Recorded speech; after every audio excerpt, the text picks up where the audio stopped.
तर आज आपण बनवणार आहोत वरणगोळे. त्यासाठी मी पहिल्यांदा पीठ मळून घेत होते आणि सामग्रीमध्ये तयारीसाठी कांदा कापून घेत होते.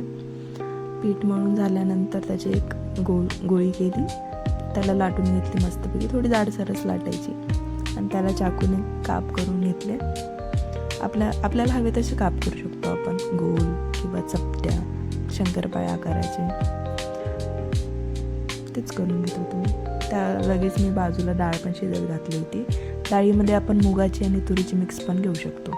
मग लागोपाठ मी एका प्लेटमध्ये थोडंसं पीठ लावून ते कापलेले काप वेगवेगळे करून घेतले. पीठ याच्यासाठी की ते चिटकू नये. बाजूला मग ते तयार झालेले वेगळे एका प्लेटमध्ये काढून घेतले सगळे. मग लगेच बाजूला आपली डाळ पण शिजत आलेलीच होती. मग ती काढून घेऊन त्याला व्यवस्थित प्रकारे मी घोटून घेतलं. मग सामग्रीमध्ये आपण घेतलं होतं एक कांदा कापलेला, कोथिंबीर, एक टोमॅटो, कढीपत्ता, थोडं अजून चवीनुसार मीठ, थोडीशी हळद, फोडणी करता मोहरी आणि जिरे आणि 7-8 पाकळ्या लसणाच्या.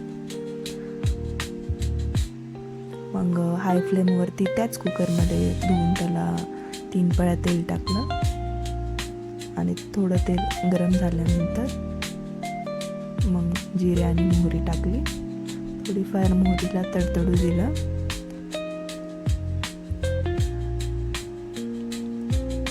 मग त्यामध्ये आपण ठेचलेल्या लसणाची पेस्ट,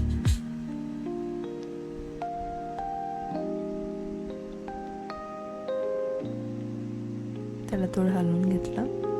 थोडा लसूण भाजत आला की लगेच मग त्यामध्ये कापलेला कांदा,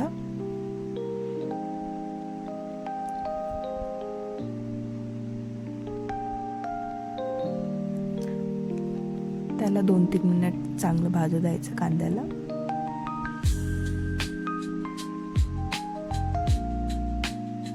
मग लगेच त्यामध्ये कढीपत्ता, टोमॅटो पण लगेच टाकून द्यायचा.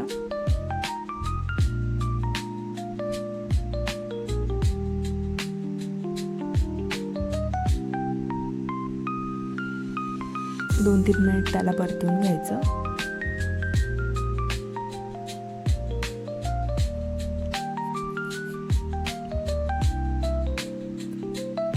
टोमॅटो थोडाफार लवकर भाजण्यासाठी त्यामध्ये आपण मीठ आणि हळद टाकून घ्यायची.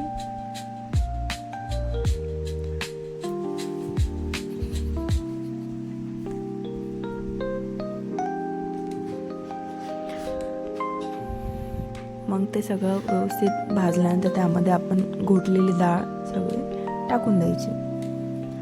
मग त्यामध्ये त्याला थोडंसं हलवून त्यामध्ये आपण लगेच गरम पाणी टाकून द्यायचं. आपल्याला लागेल तसं पाणी टाकायचं. तर त्यामध्ये आपल्याला जर पातळ आवडत असतील तर पातळ जास्त पाणी टाकायचं. थोडं घटसार जर खाणारे असतील तर थोडं कमीच पाणी टाकायचं. थंड झाल्यानंतर वरणगोळे थोडे घट्ट होतात ना, मग थोडं जास्तच पाणी ठेवायचं. पाणी टाकल्यानंतर थोडं स्टीर केल्यानंतर त्यामध्ये कोथिंबीर टाकून घ्यायचं बारीक कापलेला आणि त्याला मस्तपैकी एक चांगली उकळी येऊ द्यायची. काही मिनिमम 10-1 मिनिटांनी तो उकळी यायला सुरू होईल. त्याला उकळी आल्यावरच आपल्याला वरणगोळ्याचे काप टाकायचे, कारण की त्याशिवाय जर टाकले तर ते चिटकायची शक्यता असते. आता छान उकळी आलेली आहे तर आपण आपले काप टाकून घेऊ.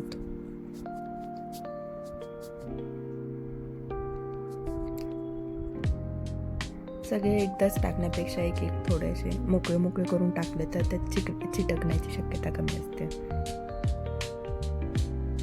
सगळे काप टाकून द्यायचे.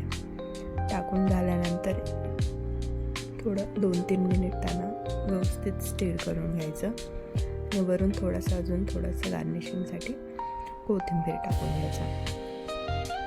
आणि मग वरणगोळे शिजायला यानंतर मिनिमम 15 आणि आपले वरणगोळे तयार आहेत.